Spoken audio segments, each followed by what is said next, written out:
નમસ્કાર વિદ્યાર્થી મિત્રો, આજે આપણે ધોરણ 7 અને 8 બંનેમાં એક કોમન ચેપ્ટર છે રાશિઓની તુલના.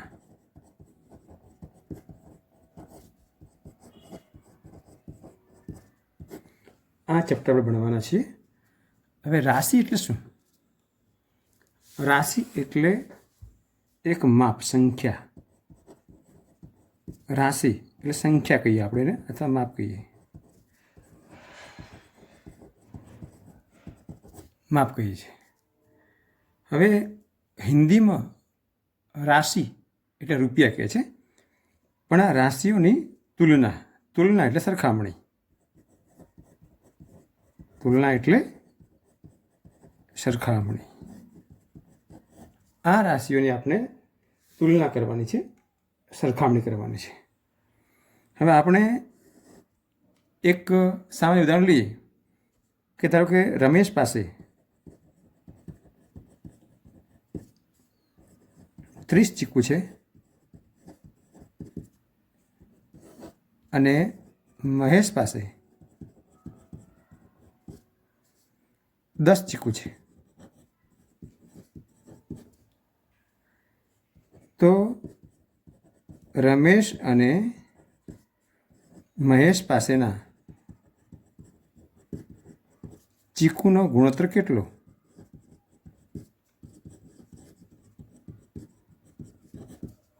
આ ગુણોત્તર એટલે સરખામણી. પહેલાં નામ છે, રમેશ પાસે 30 ચીકુ છે અને મહેશ પાસે 10 ચીકુ છે. તો રમેશ અને મહેશનો, તો રમેશ અને મહેશ પાસેના ચીકુનો ગુણોત્તર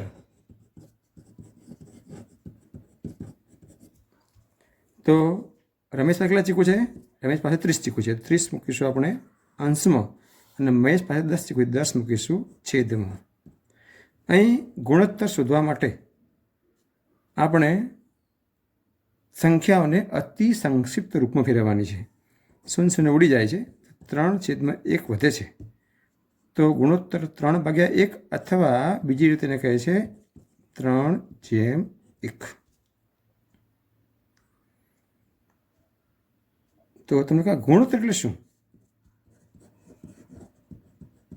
ગુણોત્તર એટલે એ પણ સરખામણી.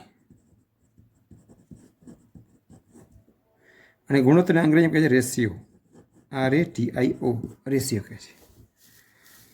હવે ગુણોત્તરમાં આપણે શું શોધ્યું કે રમેશ પાસે 30 ચીકુ હતા અને મહેશ પાસે 10 ચીકુ છે. તો બંનેનો ગુણોત્તર, રમેશ અને મહેશના ચીકુનો ગુણોત્તર છે 3/1 અથવા 3/1 મળે છે. હવે આપણે ઊંધું કરીએ કે ધારો કે મહેશ અને રમેશ પાસેના ચીકુનો ગુણોત્તર,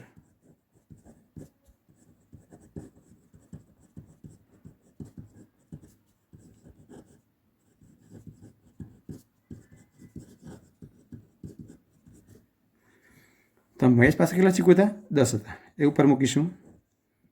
અને રમેશ પાસે 30 ચીકુ છે, એ છેદમાં મૂકીશું, નીચે મૂકીશું. 0 ઉડી ગઈ. 1/3 અથવા એને કહે છે 1/3. બીજી ભાષામાં કહીએ તો મહેશ કરતાં રમેશ પાસે 3 ગણા ચીકુ છે. આની પાસે 1 છે તો આની પાસે 3 છે. તો મહેશ કરતાં રમેશ પાસે 3 ગણા વધુ ચીકુ છે. અથવા એમ કહી શકીએ કે રમેશ કરતાં મહેશ પાસે 3 ગણા ઓછા ચીકુ છે. આ રીતે આપણે આ ગુણોત્તર શોધી શકીએ છીએ. તો ગુણોત્તરની વ્યાખ્યા બનાવીએ તો વ્યાખ્યા એવી બને છે કે એક સંખ્યા એ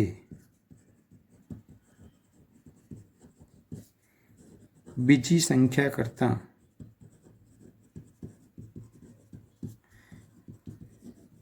કેટલા ઘણી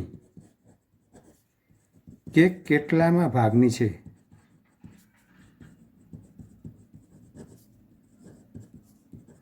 તે દર્શાવતી સરખામણીને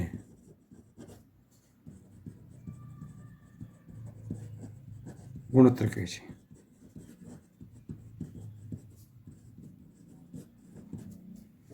હવે ગુણોત્તર માટે વાત કરીએ રેશિયો, તો એક સંખ્યા બીજી સંખ્યા કેટલા ઘણી કે કેટલામાં ભાગની છે એ દર્શાવતી સરખામણી. એ જોયું આપણે કે મહેશ કરતાં રમેશ પાસે 3 ગણા વધુ ચીકુ છે, તો 1:3 ગુણોત્તર આવ્યો. અને રમેશ અને મહેશનું શોધીએ તો 3 આવે છે, એટલે આ સરખામણી થઈ. હવે આ ગુણોત્તરના એકમો, આ ગુણોત્તરને કોઈ એકમ હોતો નથી.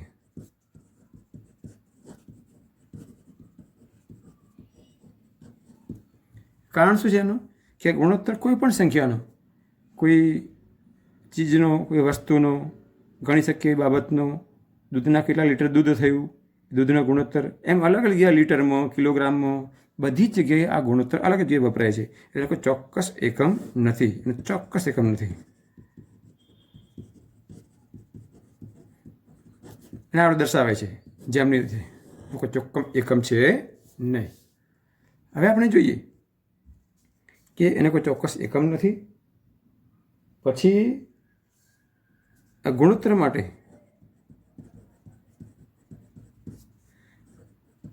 બંને એકમો સરખા જોઈએ.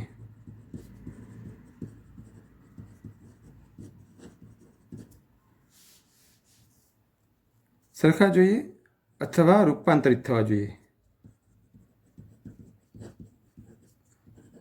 થતા હોવા જોઈએ.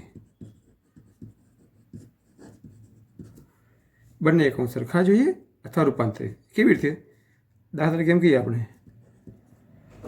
જોઈએ દાખલા તરીકે આપણે કે 14 લીટર અને 28 લીટરનો ગુણોત્તર શોધો. તે આપણે જોઈ શકીએ છીએ. તો આ 14 છે એ લીટર છે અને 28 છે એ પણ લીટર છે. બંને એકમો સરખા છે. તો પહેલાં શું છે? 14 છે, પછી 28 છે. તો લખી શકીએ 14 લીટર અને 28 લીટરનો ગુણોત્તર બરાબર 14 લીટર અને 28 લીટરનો ગુણોત્તર બરાબર. પહેલી સંખ્યા 14 છે, અંશમાં મૂકીશું. બીજી સંખ્યા 28 છે, છેદમાં મૂકીશું. હવે અહીં ગુણોત્તર શોધવા માટે આપણે સંખ્યાઓને અતિ સંક્ષિપ્ત રૂપમાં ફેરવવી ફરજિયાત છે. તો સીધા ભાગ આવડે 14 × 28 ઉડી જાય, એમ ન આવડે તો 2 × 7 છેદમાં 28 ના પડો 2 × 2 × 7. તો અહીંયા 2 2 ઉડી જાય છે, 7 7 ઉડી જાય છે.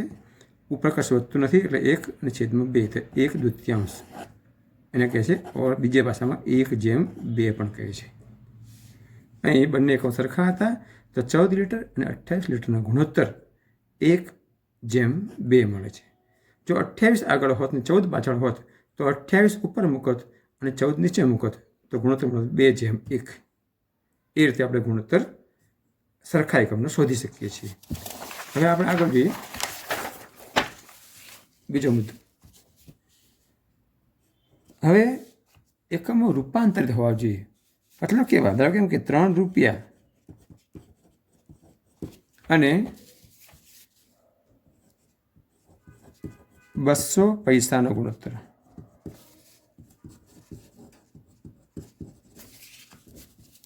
₹3 અને 200 પૈસાનો ગુણોત્તર. હવે અહીં રૂપિયા છે અને આ પૈસા છે, તો આ તો પૈસા છે જ, પણ રૂપિયાને આપણે પૈસામાં ફેરવી શકીએ છીએ. તો 3 રૂપિયા એટલે 300 પૈસા થાય, આપણને ખબર છે. તો હવે આ પૈસા થઈ ગયા 300 પૈસા, આ તો 200 પૈસા હતા જ. તો હવે લખી શકીએ 300 પૈસા અને 200 પૈસાનો ગુણોત્તર બરાબર 300 ઉપર અને 200 નીચે મૂકીશું. 2 શૂન્ય ગઈ એ 3/2 અથવા 3/2 એનો ગુણોત્તર મળે છે. અહીં આ એકમો રૂપાંતરિત છે. તો એકમો રૂપાંતરિત કરવાના તમામ આપણને બાબત ખબર હોવી જોઈએ કે 1 લીટરના મિલી 1000 થાય છે, 1 કિલોમીટરના મીટર 1000 થાય છે. એ રીતે તમામ એકમો ખ્યાલ હોવો જોઈએ. એ એકમોની નોંધ હું તમને આ સાથે આપીશ. આ રીતે એકમો એકબીજામાં રૂપાંતરિત હોય તો પણ એનો ગુણોત્તર મળી શકે છે. હવે અહીં બીજું લઈએ આપણે કે 5 લીટર અને 8 સેમીનો ગુણોત્તર કેટલો? 5 લીટર અને છે 8 સેમીનો ગુણોત્તર કેટલો? તમને ખ્યાલ હોવો જોઈએ કે આ લીટર છે અને આ સેમી છે. આ લીટર છે ને એ શાનો એકમ છે? એ ગુંજાશનો એકમ છે, જ્યારે આ સેમી એ માપનનો એકમ છે. તો બંને એકમો અલગ અલગ છે. તો અહીં કહી શકો તમે, ફર્સ્ટ જણાવી શકો તમે કે અહીં ગુણોત્તર મળશે નહીં. મતલબ બંને માપના એકમો સરખા હોવા જોઈએ, એ બાબતની પુષ્ટિ થાય છે. પછી ગુણોત્તર માટે એક પણ માપ શૂન્ય ના હોવું જોઈએ.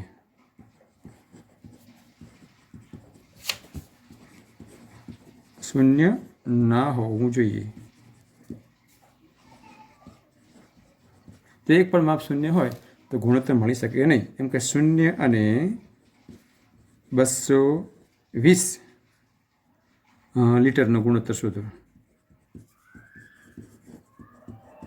કેટલું તે લખી શકો પણ ન મળે. કારણ શું છે કે એક પણ માપ શૂન્ય ના હોવું જોઈએ, એ નિયમ છે. પછી આ ગુણોત્તરો તમારે એકમો તમને ખ્યાલ ન હોય તો તમારે થોડાક એકમોનો પણ ખ્યાલ તમને રાખવો જોઈએ. હવે આપણે થોડા આગળ જઈએ કે એક ઉદાહરણ લઈએ તમે તો તમને ખ્યાલ આવશે. દાખલા તરીકે એમ કહું કે 3 કલાક અને 40 મિનિટનો ગુણોત્તર કેટલો?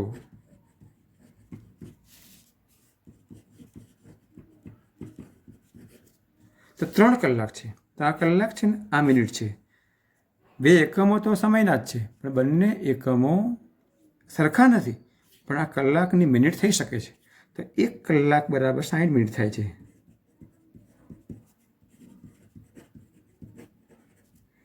તો અહીંયા 3 કલાક એટલે કેટલી મિનિટ થાય છે આપણને ખ્યાલ હશે? 60 ગુણ્યા 3 એટલે 180 મિનિટ થાય છે. તો અહીંયા આપણે 3 કલાક નહીં ગણતા, કેટલા ગણીશું? 180 મિનિટ. તો 180 મિનિટ, આ તો મિનિટમાં છે જ, અને 40 મિનિટનો ગુણોત્તર. 180 પહેલાં છે, 40 પછી છે, તો 180 મૂકીશું ઉપર, આપણે 40 મૂકીશું નીચે. તો 0 જાય છે. 18 ભાગ્યા 4, સીધું અવયવ પાડો. 18 અવયવ 2 ગુણ્યા 3 ગુણ્યા 3, 4 ના અવયવ 2 ગુણ્યા 2, 3 3 9 છેદમાં 2. તો 9/2 એ ગુણોત્તર છે. 9/2. આ રીતે આપણે ગુણોત્તર શોધી શકીએ છીએ. તો તમને આ એકમો ખ્યાલ હોવા જોઈએ. એકમો જોઈએ આપણે, તો એકમો કયા કયા હોઈ શકે?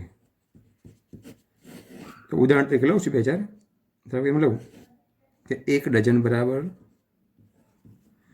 12 નંગ થાય, તમને ખબર હશે. 1 કોડી બરાબર 20 નંગ થાય, તમને ખબર હશે. 1 કિલોમીટર બરાબર 1000 મીટર થાય છે. 1 લીટર બરાબર 1000 મિલી થાય છે. 1 કિલોગ્રામ બરાબર 1000 ગ્રામ થાય છે. આમ અનેક એકમો એ તમને ખ્યાલ હોવો જોઈએ, અને એ એકમો આપણને ફેરવતા આવડવું જોઈએ. પછી જ આપણે આ ગુણોત્તર શોધવાનો છે. પણ યાદ રાખવાનું, જે પહેલી સંખ્યા ઉપર મૂકવાની છે, બીજી હોય નીચે મૂકવાની છે. પછી એનો અતિ સંક્ષિપ્ત રૂપ આપવાનું છે, અને એ પછી જે પરિણામ મળે છે એને આપણે ગુણોત્તર કહીશું. અને અહીંયા બીજો મુદ્દો આગળ ભણીએ આપણે.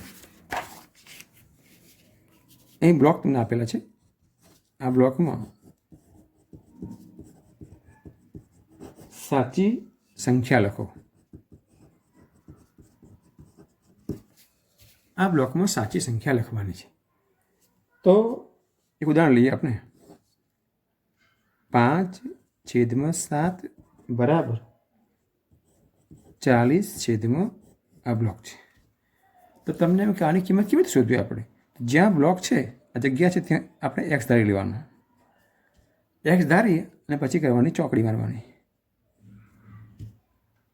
મતલબ 5 ગુણ્યા એક્સ એક બાજુ લેવાના છે, 5 ગુણ્યા એક્સ એક બાજુ, 5 ગુણ્યા એક્સ બરાબર કરી બીજી બાજુ છે, બીજી જોડી ચોકડીવાળી જોડી જો 40 ગુણ્યા 7 માટે એક્સને બનાવો કરતા, એક્સ બરાબર 40 ગુણ્યા 7, એક્સને કરતા બનાવો, એક્સની સાથે જે સંખ્યા છે એ મૂકીશું આપણે છેદમાં, ઉડાડો 5 8 40, એક્સ બરાબર 8 ગુણ્યા 7, 8 7 56 થાય છે। આ રીતે એક્સની જગ્યાએ આપણે 56 જવાબ લાવી શકીએ છીએ। એક બીજું ઉદાહરણ લઈએ આપણે, તમને વધુ ખ્યાલ આવશે। આ બ્લોક એવું નહીં કે આ જગ્યાએ હોઈ શકે, કોઈ પણ જગ્યાએ હોઈ શકે। બ્લોક છે છેદમાં 5 બરાબર 28 છેદમાં 20 છે। બોલો વિદ્યાર્થી શું કરશો આપણે હવે? સૌથી પહેલાં બ્લોકમાં શું લખીશું? એક્સ લખીશું, પછી મારશું ચોકડી। પહેલાં 20 પહેલાં ચોકડીવાળા ગુણાકાર લઈશું, એમાં એક્સ વાળો 20 ગુણ્યા એક્સ, 20 ગુણ્યા એક્સ એક બાજુ બરાબર કરી અને સામેની બાજુ 28 ગુણ્યા 5 જોઈ શકો છો। હવે એક્સને બનાવો કરતા, આ તો ત્યાં ત્યાં રાખો 28 ગુણ્યા 5 અને આ એક્સની સાથે 20 છે જે ગુણાકારથી જોડાયેલા છે એ લાવો છેદમાં 20 અહીં લખો, તો હવે અહીંયા 28 નામે પાડો, 2 ગુણ્યા 2 ગુણ્યા 7, 5 ના આવ્યો 5 જ પડશે, 20 ના આવ્યો 2 ગુણ્યા 2 ગુણ્યા 5, સામાન્ય દૂર કરો, 2 2 2 2 5 5 ઓનલી 7, એક્સની કેટલા આવે છે 7, અહીં આપણે 7 મૂકી શકીએ બરાબર। હવે આ તમારો જવાબ સાચો છે ખોટો તમારે જો હોય તો તમે જવાબ લાવ્યા છો, કેટલો આવ્યો 7, 20 7 140, આ ચોકડીનો ગુણાકાર સરખો મળશે, 20 ગુણ્યા 7 કરશો તો પણ 140 મળશે અને 28 ગુણ્યા 5 કરશો તો પણ 140 મળશે। ખબર પડી જાય આપણને કે આપણો દાખલો સાચો છે, આપણે આ રીતે કહી શકીએ। તો આ બ્લોકમાં પણ આપણે આ રીતે જવાબ મેળવવાનો છે। બીજી વાત, હવે નીચેના ગુણોત્તરો સરખા છે, નીચેના ગુણોત્તર સરખા છે, સરખા છે હા કે ના જણાવો। અહીં તમારે શું કરવાનું છે? એક ઉદાહરણ લઉં જુઓ, 20 રૂપિયા અને 30 રૂપિયા તથા 24 કિગ્રા અને 36 કિગ્રા, 20 રૂપિયા અને 30 રૂપિયા તથા 24 કિગ્રા અને 36 કિગ્રા કિલોગ્રામ, આ બંનેની પેર છે, આ બંનેની પેર છે।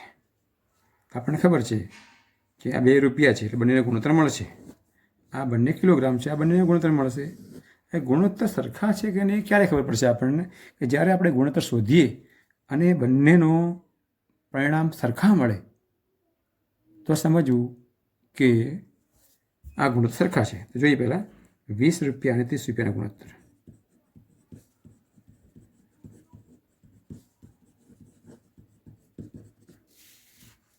તો 20 ક્યાં છે? ઉપર છે, પહેલાં છે આગળ મૂકો, પછી છે 30 એ છેદમાં મૂકો, 0 0 દૂર થાય છે તો 2/3 અથવા 2/3 ગુણોત્તર છે। આ રૂપિયાના ગુણોત્તર, હવે કિલોગ્રામ બાકી રહ્યા તો 24 કિગ્રા અને 36 કિગ્રાનો ગુણોત્તર, તો 24 કે મૂકશું આપણે? બોલો, યાદ હશે, ઉપર પહેલી સંખ્યા આગળ છે એ ઉપર મૂકવાની, 36 નીચે મૂકો। ચલો 24 ના હવે પાડો, 2 ગુણ્યા 2 ગુણ્યા 2 ગુણ્યા 3, 36 ના પાડો, 2 ગુણ્યા 2 ગુણ્યા 3 ગુણ્યા 3, સામાન્ય દૂર કરો, 2 2 2 2 3 3, કેટલા વધ્યા? 2/3 અથવા 2/3। જુઓ આ પરિણામ અને બંને પરિણામ કેવા મળે છે? સરખા મળે છે। તો આ બંને જવાબો સરખા મળે છે ને, તો આપણે કહી શકીએ કે અહીં બંને ગુણોત્તરો સરખા મળે છે। ક્યારે કહી શકીએ કે આ બંને પરિણામ સરખા મળે? ત્યારે, જો આ બંને સરખા ન મળે अथवा 2/3 છે ને એ ઊંધું થઈ જાય 3/3 બંને ગુણોત્તર ન મળે અથવા આ ઊંધું થઈ જાય 2/3 જગ્યાએ 3/3 થઈ જાય તો પણ કહી શકીએ આપણે કે અહીં બંને ગુણોત્તર સરખા નથી કે ગુણોત્તર મળતો નથી એવું આપણે કહી શકીએ. આગળ જોઈએ તો આવો કોઈ પણ દાખલો તમે લઈ શકો અને તમે જાતે કરી શકો. બીજું ઉદાહરણ લઈએ. ચલો 48 ઘોડા અને 56 ઘોડા તથા 36 ગધેડા અને 42 ગધેડા. અહીં આપણે ઘોડા અને ગધેડાનો ગુણોત્તર શોધવાનો છે. તો પહેલાં ઘોડા છે તો પહેલાં ઘોડાનો ગુણોત્તર શોધીએ. તો લખો ઘોડાનો ગુણોત્તર.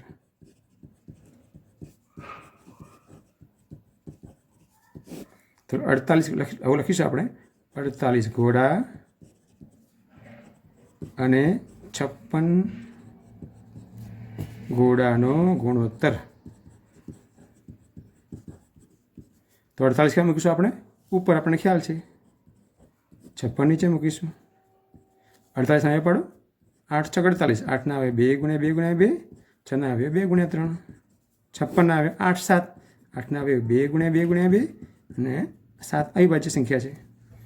સામાન્ય દૂર કરો 2 2 2 2 2 2 અહીં જો શું વધે છે 2 × 3/7 2 વધે છે ને ગુણાકાર કરો 2 3 6/7 એટલે અથવા બીજું નામ છે 6/7 પણ કહીએ છીએ આપણે. તો આ આપણને મળ્યો ઘોડાનો ગુણોત્તર 6/7.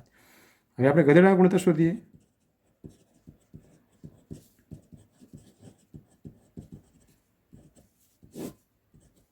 ચલો 36 ગધેડા અને 42 ગધેડા.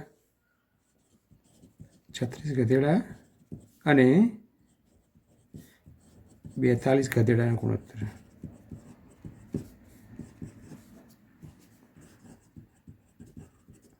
ચલો પહેલી સંખ્યા કઈ છે 36 છે, બીજી 42 છે. 36 ક્યાં મૂકીશું? ઉપર.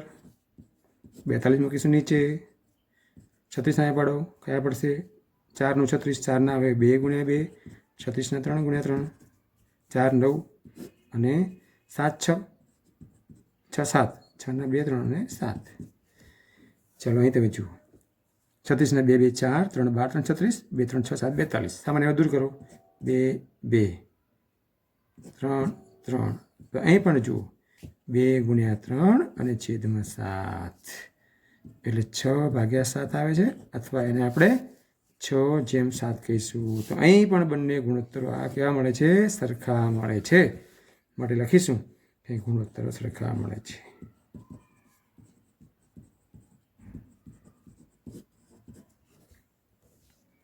ધારો કે આવું બન્યું હોત, ધારો કે આપણને એક ગુણોત્તર 6/7 મળે છે એક ગુણોત્તર અને બીજો મળે છે 7/6. આવા ગુણોત્તર મળે છે તો પણ આપણે કહીશું કે ગુણોત્તર સરખા નથી. આવું કહી શકીએ ગુણોત્તર સરખા નથી. બે અલગ અલગ 6/7 મળે છે અથવા 6/7 મળે છે અને આ બાજુ 7/6 મળે છે. તો કહી શકીએ આપણે આ ગુણોત્તર સરખા નથી એવું કહી શકીશું આપણે. આ રીતે આપણે ગુણોત્તર સરખા છે કે નહીં એ આપણે શોધવાનું સમજવાનું છે. હવે બીજી બહુ છે ટકામાં રૂપાંતર કરો. નવો મુદ્દો છે ટકામાં રૂપાંતર કરો. ટકા કોને કહે છે? ટકા શાના આધારે હોય છે? 100ના આધારે હોય છે. બરાબર. ટકાને રૂપાંતર કરવું હોય ટકામાં તમારે તો એને 100 વડે ગુણવા પડે. કોઈ અપૂર્ણાંક હોય અપૂર્ણાંકને 100 વડે ગુણતા ટકા મળે છે. ઉદાહરણ લઈએ આપણે. દાખલા તરીકે 4/25 એક અપૂર્ણાંક છે. તો 4/25 × 100/1 અપૂર્ણાંકને 100 વડે ગુણતા ટકા મળે છે. તો અહીં ઉડી જાય છે જો 25 4 100 અને 4 ગુણ્યા 4 ચોખ્ખું ચોખ્ખું 16 તો અહીં 16% 4 25 એટલે 16% થાય છે અપૂર્ણાંક હતા અપૂર્ણાંકને ટકામાં ફેરવવા હોય તો તમારે 100 વડે ગુણવા પડે બીજું ઉદાહરણ લઈએ આપણે 3 પંચાંશ લઈએ ચલો શું કરશો 3 પંચાંશ લખવાના ચલો કેટલા વડે ગુણીશું બોલો 100 વડે શાબાશ 5 20 20 500 અને 20 ગુણ્યા 3 60%. હવે કહી શકીએ આપણે હવે કોઈ સંખ્યા દશાંશ સંખ્યા છે તો શું કરીશું ધારો કે એમ છે કે 0.227 આવી કોઈ સંખ્યા છે 0.02 તો પહેલાં આપણે એને અંશ છેદમાં ફેરવીશું કયા સ્થાને એક ચિહ્ન છે એકમ દશક 100 તો 2/100 લખીશું પહેલાં આપણે આવી સંખ્યા હોય અપૂર્ણાંક મતલબ દશાંશ ચિહ્નવાળી સંખ્યા તો આપણે એનાથી ફેરવવાની પછી આ જવાબ આવે છે એને 100 વડે ગુણવાના 100 2 દૂર થાય છે તો 2 એ તમારું પરિણામ છે ઉદાહરણ આપણે 1 જોયું 2 જોયું 3 જોયું ચોથું જુઓ 3.5 છે એ 3.5 દશાંશ છે કયા સ્થાને પોઈન્ટ છે એકમ દશક તો 35/10 લખી શકીએ એને 100 વડે ગુણો આ 100 હંમેશા મૂકીએ છીએ ને એ અંશમાં જ મૂકવાના છે અને એક ક્યાં મૂકવાનો છે છેદમાં મૂકવાનો છે તો 10 10 100 તો 35 ગુણ્યા 10 એટલે 350 થાય છે આ રીતે આપણે ટકામાં ફેરવી શકીએ છીએ અહીં 2% મળે છે અહીં 350% મળે છે એટલે અમુક સંજોગોમાં ટકા 100થી પણ વધારે હોઈ શકે છે એ તમને યાદ હોવું જોઈએ યાદ રાખવાનું છે હવે નવો મુદ્દો જોઈએ કે આપણને ગુણોત્તરના પદના ટકા કીધા હોય આ નવો મુદ્દો છે ગુણોત્તરના પદના ટકા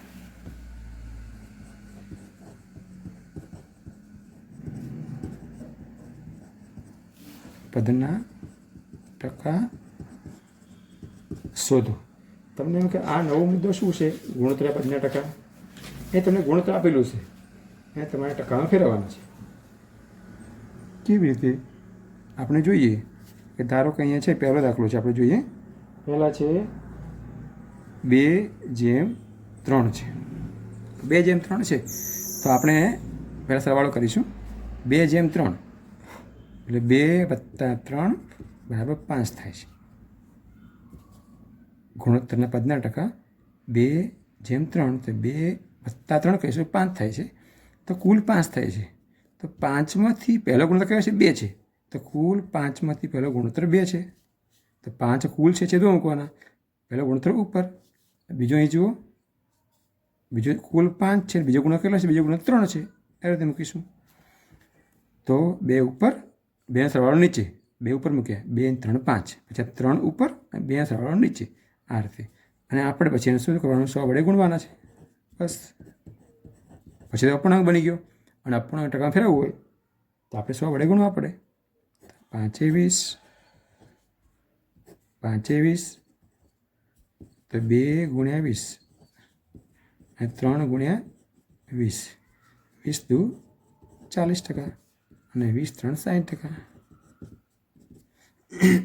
આ રીતે ગુણોત્તરના પદના ટકા પણ આપણે શોધી શકીએ છીએ ઉદાહરણ બીજું લઈએ તમે 3 રકમ આપી હોય 5/7/8 આપી હોય તો પાછી મુસીબત પણ ઇઝી છે સરવાળો 5 + 7 + 8 તો 5 અને 7 12 12 ને 8 20 થાય છે સરવાળો 20 ચલો પહેલી રકમ પહેલાં 5 છે છેદમાં 20 મૂકી દો કુલ 20 થાય છે પછી 7 છે બીજી સંખ્યા 7 છે છેદમાં એના 20 મૂકી દો કેમ કે કુલ 20 છે પછી 8 છે ત્રીજી સંખ્યા છેદમાં 20 છે અને 20 મૂકી દો આ બધા શું બની ગયા અપૂર્ણાંક આ બધા અપૂર્ણાંકને તમે 100 વડે ગુણો ગુણ્યા 100 આ બધા 100 અંશમાં મૂકવાના છે અને છેદમાં એક જ મૂકશું આપણે દરેક જગ્યાએ ઉડાડીએ 20 5 100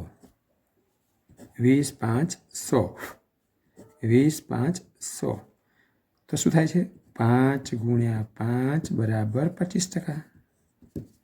અહીંયા 7 ગુણ્યા 5 બરાબર 35%. આ ત્રીજું છે 8 ગુણ્યા 5 બરાબર 40%. આ રીતે પણ થઈ શકે છે. તે જોઈ શકો છો તમે કે આ ગુણોત્તરના પદના ટકા પણ આપણે આ રીતે શોધી શકીએ છીએ. કોઈ વાર અપૂર્ણાંકમાં પણ આવી શકે. એવું ઉદાહરણ લઈએ આપણે, દાખલો લઈએ આપણે 3/4/1. પહેલાં શું કરશું બોલો? સરવાળો 3 + 4 + 1 અને 3 ને 4 7 ને 8 થયા. કુલ 8 છે. એ 8 છેદમાં મૂકશું આપણે. પહેલી સંખ્યામાં 3/8. બીજી સંખ્યા 4/8. ત્રીજી સંખ્યા 1/8. તો ગુણ્યા કેટલા મૂકશું બોલો? હવે 100 મૂકીશું. બધામાં 100 મૂકવાના છે. ગુણ્યા 100 ગુણ્યા 100 ગુણ્યા 100. પણ ક્યાં? અંશમાં છેદમાં 1. એટલે આપણે ગુણાકારનો નિયમ છે, ભણ્યા છીએ આપણે કે અંશોનો ગુણાકાર છેદનો ગુણાકાર. 100 ગુણ્યા 3 300. 300/8. 100 ગુણ્યા 4 400/8. અહીં 100 1 100 અંશોનો ગુણાકાર. 100 1 100 છેદમાં 8 1 8. અહીં શું કર્યું? 100 4 400 અને 8 1 8. અંશોનો ગુણાકાર ઉપર મૂકવાનો, છેદનો નીચે. આ બે અંશ છે, ગુણાકાર ઉપર. અહીં તમે અવયવ પાડી શકો છો. હવે 300 અવયવ પાડવા હોય તો આપણે 3 ગુણ્યા 100 કરી શકીએ છેદમાં 8. અહીંયા 4 ગુણ્યા 100 થઈ જાય છેદમાં 8. અહીંયા ડાયરેક્ટ 100 જ છે છેદમાં 8. હવે 100ના આવે તમે યાદ હોવું જોઈએ. 100ના આવે એકદમ ઇઝી છે. ધારો કે 3 ગુણ્યા 100ના આવે પાડવા હોય તો 2 બગડા અને 2 પાંચડા છેદમાં 8. 4ના આવે પડે છે, પાડો 2 ગુણ્યા 2. પછી ગુણ્યા કરી 100ના આવે પાછા ખબર છે 2 બગડા અને 2 પાંચડા. 8ના પાડો 2 ગુણ્યા 2 ગુણ્યા 2. 100ના આવે શું પડશે? 2 બગડા ને 2 પાંચડા. 8ના આવ્યો 2 ગુણ્યા 2 ગુણ્યા 2. સોરી 8ના આવે પાડવાનું ભૂલી ગયા આપણે. પાડી દો 2 ગુણ્યા 2 ગુણ્યા 2. હવે સામાન્ય દૂર કરો આપણે. સામાન્ય અવયવ 2 2 2 2 ઉડી જાય છે. એ 2 2 2 2 2 2 ઉડી જાય છે. એ 2 2 2 2 ઉડી જાય છે. તો અહીંયા શું વધે છે? જો શું વધ્યું ઉપર? 3 ગુણ્યા 5 ગુણ્યા 5. તો 5 5 25 25 3 75. 5 5 25 25 3 75. 75/2. અહીંયા છેદમાં કશું વધતું નહીં. અંશનો ગુણાકાર 2 ગુણ્યા 5 ગુણ્યા 5. તો 2 ગુણ્યા 5 ગુણ્યા 5. 2 5 10 10 5 50. અહીંયા 5 5 25 25/2 વધે છે. હવે આ 75/2 કરશો તમે તો તમને જવાબ મળશે 37.5%. આ મળશે 50%. આ મળશે 12.5%. તો તમને આ પોઈન્ટનો ભાગાકાર પણ આવડવો જોઈએ. એક ઉદાહરણ લઉં છું. આ 75/2 તમને કરી બતાવું છું સાઈડમાં. જોઈએ આપણે 75/2. 2 3 6 1 5 2 7 14 1. ભાગ ચાલતો નથી. તો અહીં પોઈન્ટ મૂકશો. શૂન્ય મૂકીને શૂન્ય ઉતારશો આપણે. ફરી બની જગ્યાએ પોઈન્ટ મૂકી દે, સાંસી ન મૂકી શૂન્ય મૂકીને શૂન્ય ઉતારશો. 2 5 10 એ પરિણામ મળી જાય છે. 37.5. એ રીતે આપણે પોઈન્ટના ગુણાકાર આપણે આ કર્યો છે. બરાબર છે? એ રીતે આપણે પોઈન્ટના ગુણાકાર આવડવા જોઈએ. આ રીતે ગુણોત્તરના પદના ટકા પણ આપણે શોધી શકીએ છીએ. હવે આગળ જઈએ તો એક નવો મુદ્દો લઈએ આપણે કે મૂલ્ય શોધો. મૂલ્ય કેમ શોધવું? આ મૂલ્ય શોધવું એટલે શું?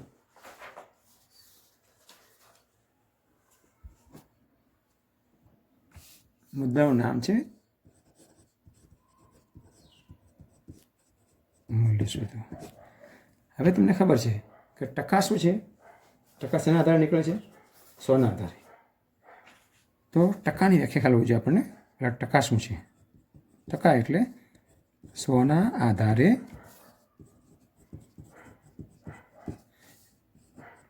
મેળવાતું મૂલ્ય. 100 100ના આધારે મળતું મૂલ્ય એટલે ટકા કહીશું આપણે તો બરાબર છે. પણ ટકા શોધવા હોય તો તમને એમ કે 50ના 20% શોધો. તો ટકા શોધવાનો તો જે ટકા છે ટકા 100ના આધારે છે. તો 20%ને આપણે બીજી રીતે લખવું હોય બીજી રીતે તો લખી શકીએ 20/100. આ ટકાનું નિશાન દૂર થાય અને છેદમાં 100 મૂકી શકીએ આપણે. ટકાનું નિશાન દૂર કરવું હોય છેદમાં 100 મૂકવા પડે. તો હવે આપણે ટકાને આ 20%ને આપણે આ રીતે લખીશું. 50 લઈને જ છે તો 50 ગુણ્યા આ 20/100. છેદમાં 1 મૂકી દો. 0 દૂર કરો બંને તો 5 ગુણ્યા 2 બરાબર 10. આ મૂલ્ય છે એનું. આ રીતે આપણે મૂલ્ય શોધી શકીએ. એમ કે 2 કિલોગ્રામના 15%. ચલો સૌથી પહેલાં ટકા કેટલું લખશું આપણે? 15% બરાબર બોલો 15/100. કેમ? ટકા નિશાન દૂર કરીએ છીએ અને છેદમાં તમે આવી રીતે 100 લખી શકો છો. હવે આ તો કિલોગ્રામ છે, વાત આપણે ફાવે નહીં. તો સૌથી પહેલાં આપણે આ કિલોગ્રામને ગ્રામમાં ફેરવવાના. તો 2 કિલોગ્રામ તમને ખ્યાલ છે 1 કિલોગ્રામ એટલે 1000 ગ્રામ થાય. 2 કિલોગ્રામ એટલે 2000 ગ્રામ થાય. તો આપણે 2000 લખીશું અહીંયા ગુણ્યા 15% નહીં લખીએ પણ 15/100 લખીશું. 15/100. ચલો 0 દૂર કરો. 0 0 0 0. 20 ગુણ્યા 15 બરાબર 300. 15 32 ને 0. આ રીતે આપણે લખી શકીએ છીએ. હવે આ રીતે કોઈ પણ બાબત આવે તો આપણે એને ફેરવી શકીએ છીએ, લખી શકીએ છીએ. એક ઉદાહરણ બીજું લઈએ. 6 કિલોમીટરના 3% કેટલા? તમને ખ્યાલ હોવો જોઈએ કે 6 કિલોમીટર છે 8% છે. તો આ કિલોમીટરને સૌથી પહેલાં શેમાં ફેરવવાના છે તમારે? મીટરમાં. તો 1 કિલોમીટરના મીટર તમને ખ્યાલ હશે, બોલો 1000 મીટર. તો 6 કિલોમીટર એટલે કેટલા થાય? 6000 મીટર થાય. બરાબર. તો હવે આપણે અહીંયા અને 3% છે તો ટકાને શું લખીએ છીએ? 3% બરાબર શું લખશું આપણે? બોલો 3/100 લખીશું. તો અહીંયા 6 કિલોની જગ્યાએ 6000 લઈશું અને 3%ની જગ્યાએ શું લઈશું? 3/100 લઈશું. બંને ગુણાકાર 6000 ગુણ્યા 3/100. છેદમાં 1 મૂકી દો એટલે 0 0 0 0. હવે 60 ગુણ્યા 3 છેદમાં કશું છે નહીં, ઉડી જાય છે એટલે 180 આ મૂલ્ય છે. હવે આ છેદ ક્યારે ઉડે છે? આ બધી સંખ્યાઓ અંશમાં છે, આ છેદમાં છે. તો અંશ અને છેદમાં વચ્ચે ગુણાકારનો સંબંધ હોય તો આવી રીતે છેદ ઉડી શકે છે. એકાદ દાખલો પોઈન્ટવાળો લઈએ આપણે. એમ કે 5000ના 1.5% કેટલા થાય? તો પહેલાં તો 1.5 છે. 1.5 છે તો એને આપણે દશામાં ફેરવીએ તો એકમ દશક. તો એને 15/10 લખી શકીએ આપણે. 15 લખી શકીએ છીએ. બરાબર છે. તો 5000ના હવે આ ટકા દૂર કરી છે. ટકા દૂર કરીએ છેદમાં કેટલા મૂકવાના છે? 100. યાદ રાખવાનું. તો 5000ના 15/1 અને 1 2 3 0 1000. તો 5000 ગુણ્યા 15/1000. તો 300 દૂર થાય છે. છેદમાં અહીંયા ગુણ્યા 1 મૂકી દો મૂકવું હોય તો 15 ગુણ્યા 5 બરાબર 75. આ રીતે આપણે આ મૂલ્ય શોધી શકીએ છીએ. આ દશાંશ ચિહ્નવાળું મૂલ્ય પણ આવી શકે છે. તો આપણને ખ્યાલ હોવો જોઈએ. એક ઉદાહરણ લઈ લઈએ નાનું દશાંશ ચિહ્નવાળું. એમ કે 3000ના 0.5% જોઈએ આપણે. તો ચલો પહેલાં તો કયા સ્થાને પોઈન્ટ છે? એકમ દશક. તો 5 દશાંશ લખીએ. એને આપણે દશાંશ ચિહ્ન દૂર કર્યું અને ટકા કાઢવા હોય તો પાછા છેદમાં 100 તો મૂકવા જ પડશે આપણે. એ મૂકી દેવાના. બરાબર. તો 3000 ગુણ્યા 5/1000. કેવી રીતે? 5 અને 1 1 1 અને 3 0. છેલ્લે મૂકી દો. આ 3 0 દૂર થાય છે 3 ગુણ્યા 5 એટલે 15. આ રીતે આપણે મૂલ્ય શોધી શકીએ છીએ. તે વિદ્યાર્થી મિત્રો, આજે મેં તમને જે બાબત સમજાવી છે એ તમને આવડી છે, તમે સમજ્યા હશો. આ ધોરણ 7 અને ધોરણ 8 આ બંને માટે આ કોમન મુદ્દો છે.